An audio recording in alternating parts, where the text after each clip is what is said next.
Hi everyone, welcome to this session of PD in your PJs. We are very excited that you have taken the time to join us today. We have quite a great webinar lined up for you. If you have never joined us before for a PD in your PJs, here's what you need to know. So you are going to hear us talking, but we can't hear you speaking. Only the panelists and hosts can speak. We are recording this session, and you will get the recording and the slides emailed to you automatically after this session. So again, we will share the slides. Those are coming to you, and we are going to take questions at the end. I'm here. I can answer your questions during the presentation. Typing them in just to the question box is how you would ask a question. And then we're going to spend time more at the end kind of asking questions to Stacy. So a little bit about me. I'm Angela. I have been a kindergarten teacher for 15 years. I'm a mom of two, and now I'm working with Seesaw full-time to ensure teacher success. So I was able to use Seesaw in my own classroom for 2 years before I joined the amazing Seesaw team here. And I would love to introduce to you today Stacy Bigham, and she is a literacy coach in North Carolina. And I have to tell you, I have been chatting with her as we're getting ready, and she is doing amazing things in her community, in her school community, and also district-wide as well. She is a national board certified teacher. Sorry, Stacy, I feel like I'm hacking all of your great info here. My goodness. She has been teaching for 21 years, and please reach out to her on Twitter as well. She would love to connect with you if you have questions and things after this session as well. So I want to welcome Stacy. I pulled her into these webinars because I know about the amazing things that she is doing with students and really enhancing their reading with Seesaw. So I'm going to change it over to Stacy here, and she's going to take over and show her slides, which she has great slides coming. And again, you are going to get the slides emailed to you because you registered for this webinar. So look for those in your email inbox. You should have those by tomorrow. And Stacy, oh, look at that good screensaver. Perfect. So we're seeing, that's so cute. I wasn't expecting that. So yeah, Stacy, I'm learning something new already. So Stacy is pulling up her slides. She's got some great slides for you here today. So Stacy, I'm going to hand it over to you. Just go into present mode there on the right. Yep, I'm trying to get. Perfect. There we go. There we go. All right. Thank you for having me.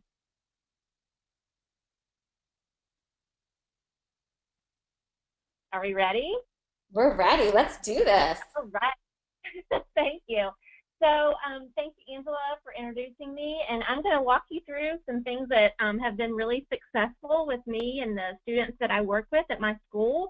I think that using the tool for reading response is just amazing. And I think it's just probably one of the beauties of the actual Seesaw program. So I'm going to kind of show you, first of all, some basic things and then work through some things that are a little bit more complex in nature.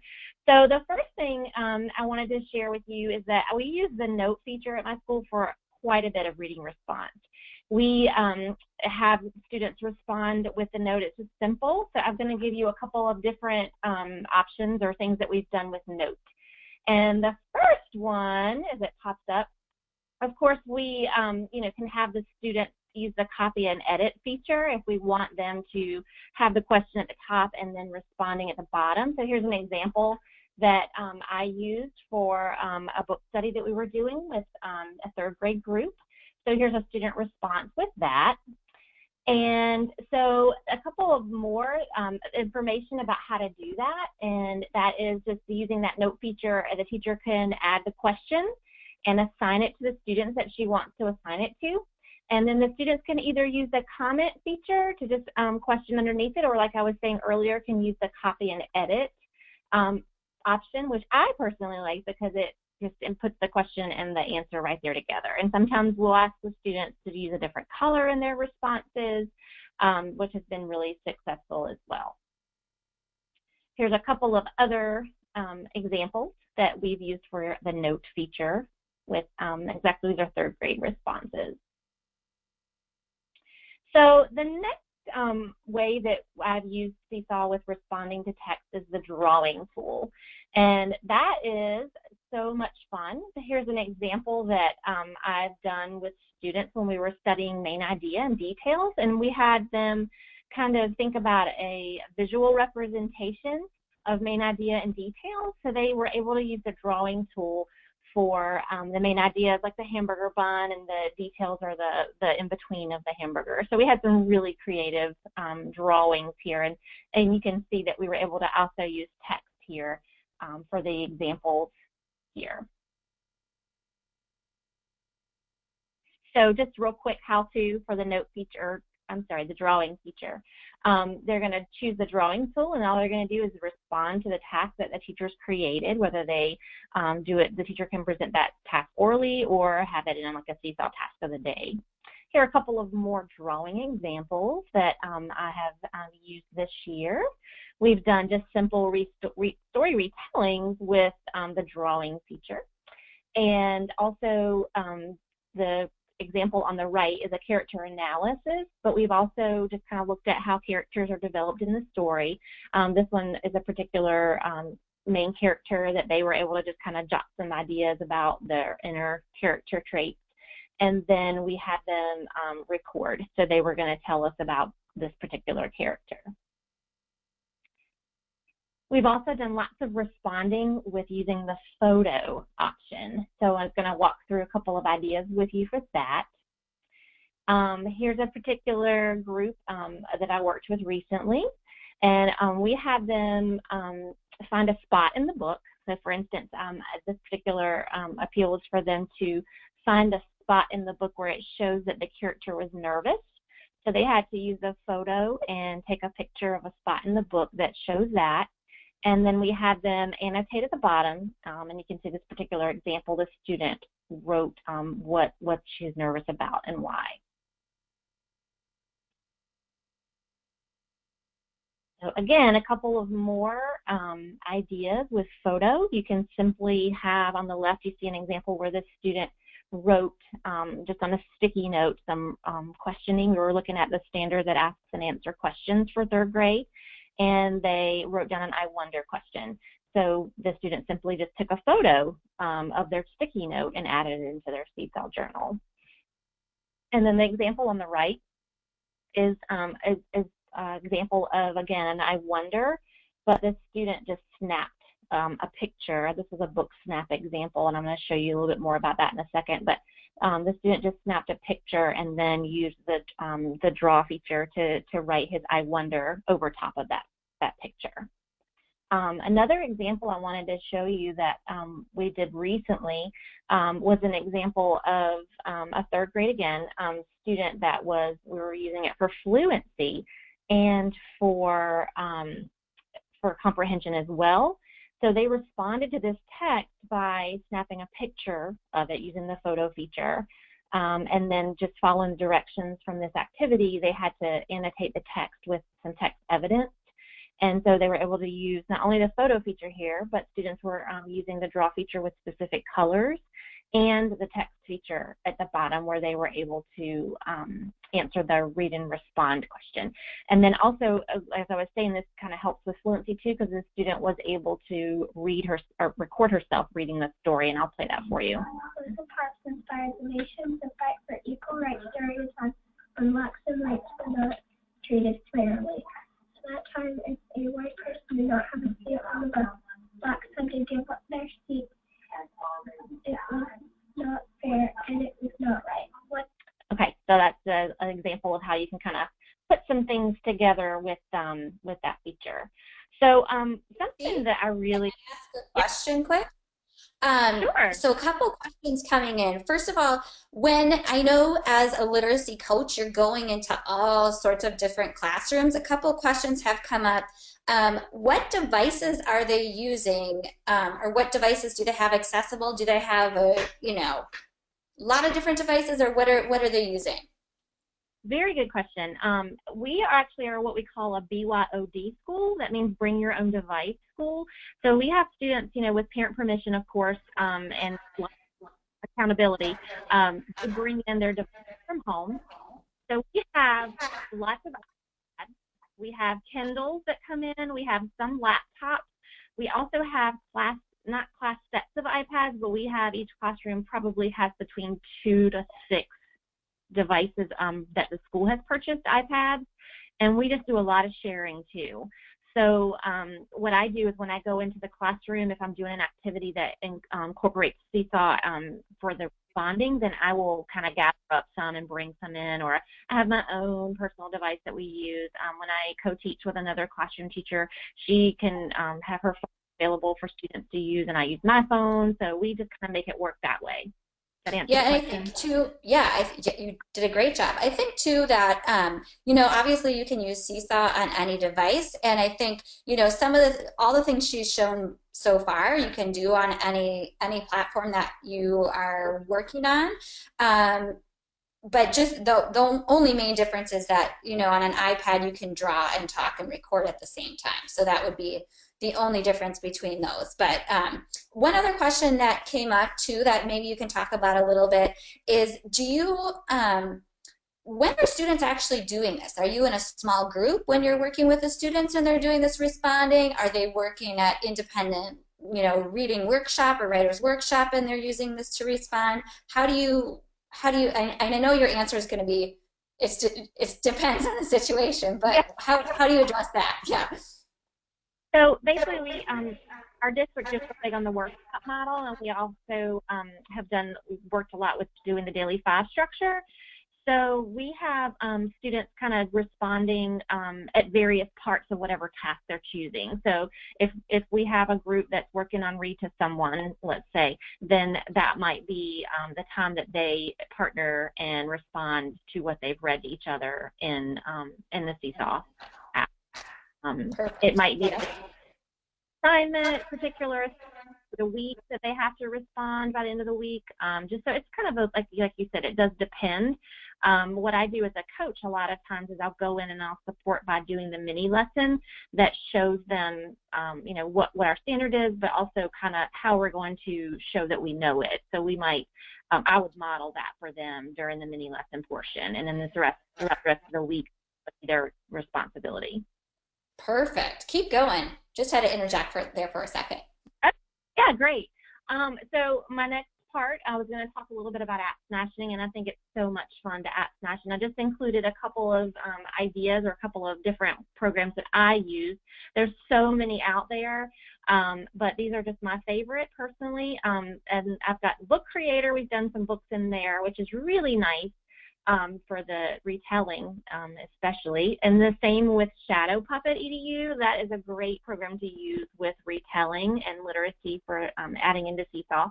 Bunsy, I'm just becoming a little bit more Bunsy savvy right now. I think it's great. We've done a lot of book snaps, and I'll show you a couple of those in a minute. Pic Collage, of course, is a fan favorite. All over the place. So Pic Collage works really well for responding to reading. And then Chatterpix. I know lots of folks really enjoy Chatterpix when they're responding, especially with character and how the character thinks and feels and all that. So I'm going to show you a few examples of things that I've done. So on the left is Pic Collage. We're real big on vocabulary at my school. So the example on the right actually is the vocabulary one. On the left, we were looking at 4th grade author's claim and support. So we read the story and guided reading, and then the students were having to just holistically say, what is the author claiming here, and then what supports are in there. So we just took a small piece of that text and incorporated author's claim and support, and then put it in Pic Collage and smashed it right into Seesaw. And then on the right, of course, is vocabulary. As I was saying, we kind of looked at text features here, specifically vocabulary and text features. And so that students had to go in and find examples of the different text features that we had looked at throughout the course of study, and then snap a picture of that and add their titles and smash that into Seesaw. We also have taken a look sometimes at the vocabulary in specific texts, and we've had them kind of search for pictures within the Pic Collage app that would kind of show or illustrate what that word means, and create a collage of that and put it in their journal. These examples are for retelling with the Book Creator app, and I'll show you a couple of those. This one I think is specifically a second grade example where they were doing just basic beginning, middle, and end for a story.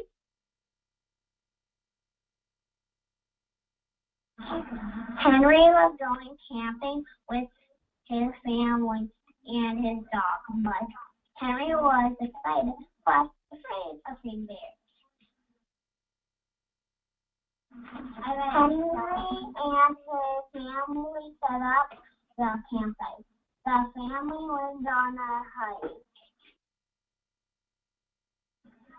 Dad sang songs with his guitar. The family looked at the stars. The family snuggled and went to sleep. Dad sang songs with. All right, so that was an example, and then here's two more of the same class examples. So Book Creator allows you to do some writing with a pen or using the text feature. So I really like smashing it into Seesaw because it keeps it. Book Creator only allows you to do one story, I believe, on the free version. So if you put it into Seesaw, it's there and you get to keep it. As I was saying, we've done just kind of played with a little bit of Buncee recently, and we've done some book snaps. So I wanted to share a couple of ideas that we've used with that particular app in Seesaw. Here's an example of I believe this is a third grade example again.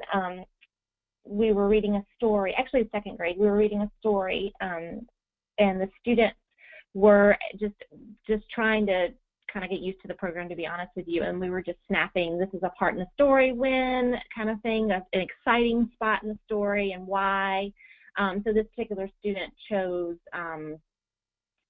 what she was thinking and what she was wondering at this particular point in the story. So then in this particular app, you can add stickers and animation. So that's what this is.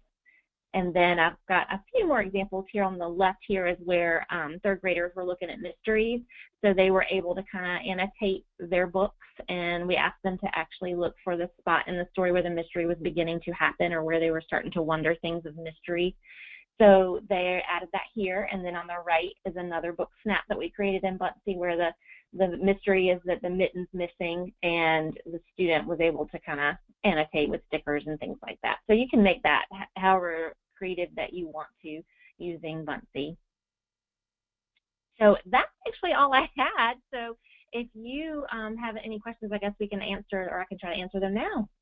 Absolutely. So type in your questions that you have for Stacy. I have some questions for you, Stacy. So, okay. So one thing that happened to me when I was teaching and starting to use Seesaw is I started to realize things that were routines or kind of, those consistent things I did in my classroom specific to literacy. I found ways that Seesaw could basically transform or enhance what I was already doing or completely change it. For example, when I was in kindergarten, I had students that would go to a listening station and they would listen to, a book on CD, but then I wanted that response to take place. So for me, it was this aha moment of, wow, I could have my kindergartners that aren't really writing yet. They can, take a picture of that book that they listen to, and then they could tap the microphone in Seesaw and start to explain or, retell or make their connection that way. And that was just a super easy way for me to start and kind of build on that. So teachers that are listening here today, what do you think is kind of what's the easiest thing to start with in terms of reading response? Like, what would you say is like, oh, this could be your one way to start? Because you've shared so many ideas. Yeah. Yeah, good question. Because actually, I started the school year off. I went to second grade classroom and did a lesson where, here's how to start responding using the Seesaw. We read a story. I think one of the first standards, of course, was asking and answering questions. So again, we were looking at questions that we had while we were reading specific text. So their first task was to picture of where you have a question and record yourself asking the I wonder question. And that's, of course, with any, what a simple first step. Right, exactly. So, and yes. to go along with what you're saying about listen to reading, I have really liked how you can go in and if you find the story being read, like Storyline Online or other just listening storybook websites, you can link that right into Seesaw and have the kids listen right to Seesaw. So I really like that option as well. Yeah, there's so many fun things, or have students read stories to each other and do QR codes. Oh my goodness, we're digressing. But Yeah. all sorts of good things. Okay, we've got lots of questions in here for you, Stacy. So Courtney is wondering, what kind of challenges or advice do you have for teachers using Seesaw with kindergartners with shared devices? So maybe I should answer this one, Courtney. Stacy.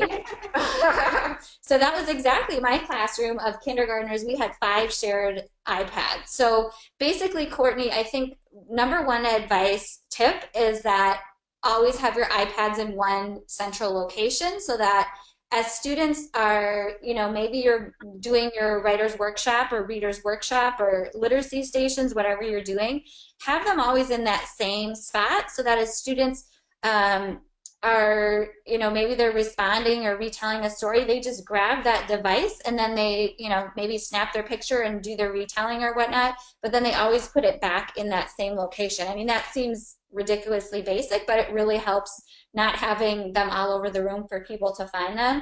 The other suggestion I would give too is, don't feel like you need to have, at every single moment of their literacy day, that they're constantly capturing everything all day long. So I think you can make some choices as to, what I did in my classroom was at this station this week, I want you to, show me what you know about retelling the story from the beginning to the end, or I want you to show me what you know about character traits or something like that. So I think I don't know if there's particularly challenges, is just kind of having that setup and flow that way. So Jenny has a question, or let's see, Jenny's just saying hi. Heather's wondering, when you use Buncee, did you have each student create their own login and password?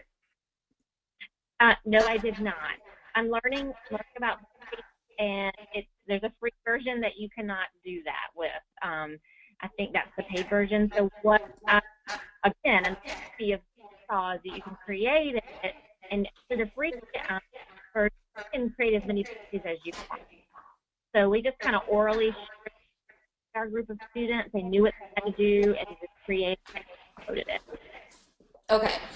So Jenny's wondering, and you were breaking up a little bit on the audio, so I apologize for people that are like, what is she saying? We can hear you probably pretty well. You broke up a little bit there. Okay. Jenny was just saying, when you look at Buncee and Seesaw, she's saying why not just use Seesaw alone? So I'm guessing when she's talking about adding the text or the little pictures and stuff like that. Correct. And that is definitely something that I have thought of. You can do the exact same thing with what Seesaw offers. Right. The only thing added is the animation and the stickers, and right. You can, and actually for other subject areas, I think you can add video as far as YouTube videos or videos of yourself. You can embed that within the Buncee.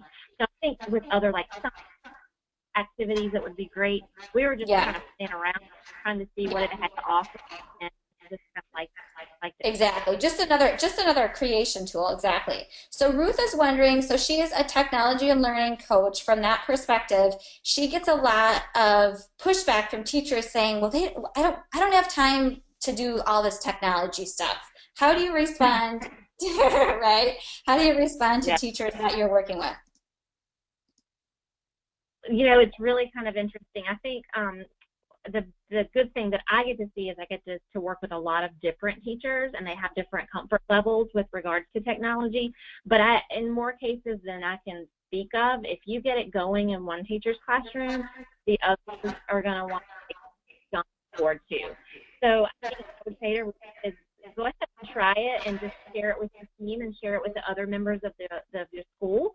And I think you're going to see lots of excitement because it's like wildfire. Yeah, yeah. And the other thing that I would just add to that too is I think, I've worked with teachers, all over the place. And I think one of the things is unless they're actually using Seesaw, they don't understand how easy it is to use. So it's very simple, it's very quick, it's very intuitive. So I think that's kind of one of the things too, just to note. It's a little bit different. I think there are very complicated things you can do with technology, but Seesaw um, is pretty quick and easy. But again, opens up lots of opportunity for deeper conversation. Yeah, Jenny's definitely. wondering, yeah. Jenny's wondering if you link a website, for example, YouTube for listening to reading, can you block the next videos from coming up? So Jenny, the trick with that is to use like Safe Share TV, it's called, and you can Exactly. drop in, yeah, you can drop in YouTube links into Safe Share and then add the Safe Share link into Seesaw, and then it actually has no ads or anything like that. Correct. Then that's something that I do. Always put the safe share. Yeah. Emily is wondering, do you use a specific recording spot or just let them record wherever? I actually let them record wherever, but we've talked about, again, the good digital citizenship as far as respecting their spaces. And, some might ask to go in the hallway to record, or they might just go in a corner to record, but we really rarely have problems with, it being too loud for their recording. And Emily, chiming in as a kindergarten teacher, I did have recording spots because I felt like even if, yeah, I mean, it depends. I saw a huge difference between moving from kindergarten to first grade during a workshop time from kindergarten to second grade. Um, so I did have recording spots even during, our writers or readers workshop, and they were just kind of in the corners of our room, and students would know that they just walked there to record, just to kind of try to cut down the background noise a little bit. Yeah, Let's see. Other questions coming up. So Rebecca's saying, oh, she's saying, I like the idea of snapping a photo and writing a question. I do book clubs and meet every other day with the small group, and they read on their own the other day. This is a great way to save their questions and easily go back for group discussion. Yes, love that connection you're making. absolutely.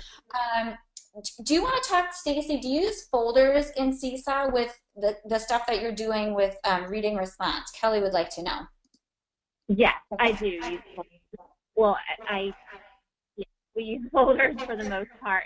A lot of teachers will create folders named just basically for whatever, like that reading group that they're doing for the week. They'll actually name it that particular text, or we'll use it for like listen to reading. Here's our responses here. So I do, and I encourage my teachers to use folders to sort it and to see what the actual.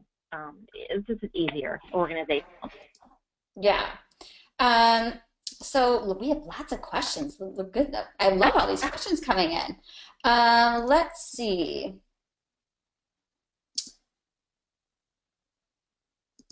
We have lots of chatting too, so I'm trying to go through it. Okay, so one thing, Megan's wondering if students aren't able to complete a response in one day, can they come back to it throughout the week? Do they need the same device if they are app smashing? What would you say to that, Stacy?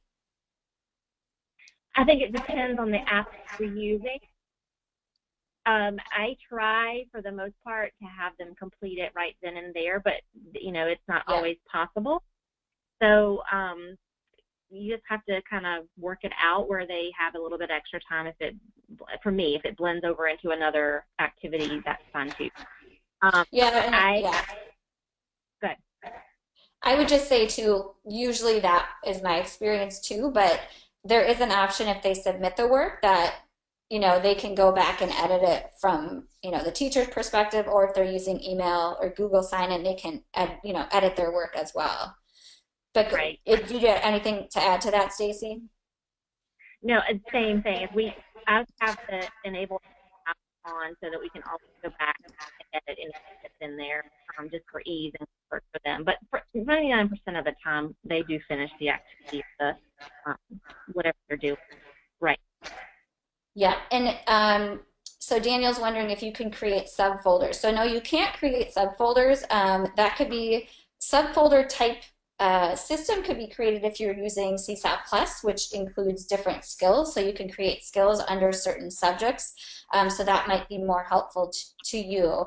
The other thing I want to share quick before we all say goodbye is when I was in my at school last year, I was, in the copy room, right? In the morning, everyone's making their copies of whatever is happening in their classroom. And I was meeting with a third grade or next to a third grade teacher, and he was copying like their reading logs, and was going to have that, and they're writing down what they read and all this. And of course, I said, you could do that with Seesaw. And he looked at me, he's like, really? So even something simple as just keeping track of what the students are reading, that is just kind of another way you can integrate Seesaw into even your reading response. If if students have book recommendations or they want to keep track of the books that they're reading or recommend to other students, I think that's just another way too. If you look at the way students are responding or keeping track of the literacy learning, you probably can find a way that Seesaw fits in too. I know that's happened in your brain, right, Stacy? Absolutely. And I was going to, I started out with talking about using the note feature, and that is the simplest thing, but it is so powerful because our district is really big on written response for example, and students have to be in writing in order to quote unquote pass that. Um, so just simply ask questions, note, and having them respond to help the engagement level, and just the kids are just really, really willing and ready to and do that. How fun Exactly. is that? Exactly. Well, I want to thank Stacy for coming today and just getting our brain exploding with ideas of how we can switch up what we are doing in our classrooms related to reading response and how we can enhance that with Seesaw, or like I said, just reimagine or rethink that. I love too that all of the ideas that you shared today can really kind of become a routine in your classroom in terms of, if you're meeting with a small group, they can respond in one way, or if they're reading with a partner, they can do this. So I love that you shared those ideas. So if you've joined us live, you're going to get, when we end this webinar, you're going to get a little survey to fill out. We would love if you'd take 1 minute to fill that out. We really appreciate that here at Seesaw, and I'm sure Stacy would appreciate the feedback as well.